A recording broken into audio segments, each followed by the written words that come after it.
लालच बारी बिला है।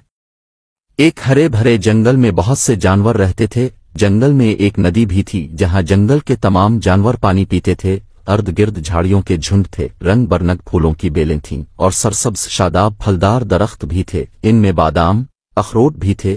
फूलों की बहुतात थी जिसकी वजह से जगह जगह शहद के छत्ते लगे थे। शहद रीछ को बहुत मरगूब है। शहद का छत्ता देखकर इसके मुंह में पानी भर आया। एक पतले से दरख्त पर गुलहरी रहती थी। गुलहरी एक मेहनती जानवर है। दिन भर आदेर अलिफादेर भाग कर बादाम अखरोट और शहद का जखीरा रखती है ताकि बारे वक्त पर काम आ सके।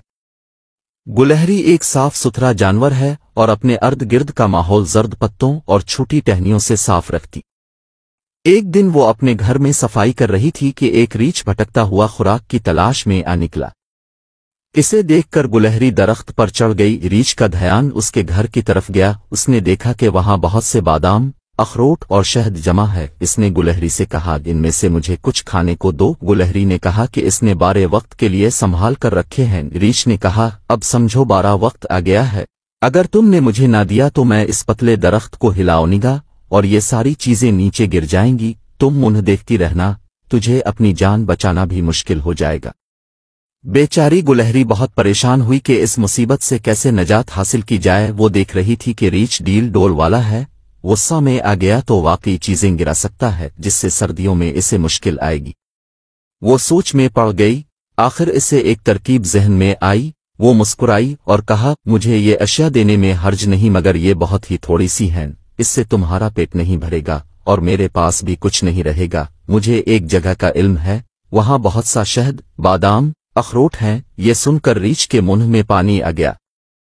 उसने जल्दी से कहा, जल्दी करो, मुझे वो जगह दिखाओ। गुलहरी ने कहा, मैं तुम्हारे ऊपर बैठती हूँ, वहां तक चलते हैं।